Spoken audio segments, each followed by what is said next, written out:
وقفوا مع الجزائر على الاقل، وقفوا معاها، وقفوا. الجزائر جبتوا لها اليهود، هنا الحدود تاع المغرب. عباك مين جيت امام، والله مين جيت امام جيت نرجع عليك، وجيت انسان عادي والله ما نرجع عليك. حبيت نسقسيك امام، بيسقسيك علاش ما خرجت، على ما خرجت هضرت على ولي الامر تاعك نهار اللي طلع الامم المتحده الامريكيه وقال لهم السمع والطاعه للامم المتحده الامريكيه. وهذه الامم المتحده الامريكيه شكون اللي مطلعتها؟ مطلعتها اليهود اللي راك تهضر عليها، اللي تقول راه ما عندها الحدود.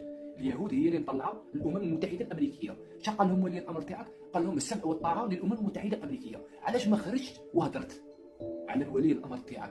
كيفاش هذه السمع والطاعه للامم المتحده؟ وهذه الامم المتحده راهي مشاركه في كاع المجازر اللي صراو ضد الاسلام، كاع راهي مشاركه فيهم هذه الامم المتحده. قتلت الالاف الملايين المسلمين اللي قتلتهم.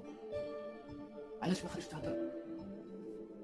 والسؤال الثاني، انت يا امام تعرف كلام الله سبحانه وتعالى وحافظ القران غير مني انا، علاش ما تتكلمش على ولي الامر تاعك باللي راه يتمشى بالنظام الديمقراطي؟ والنظام الديمقراطي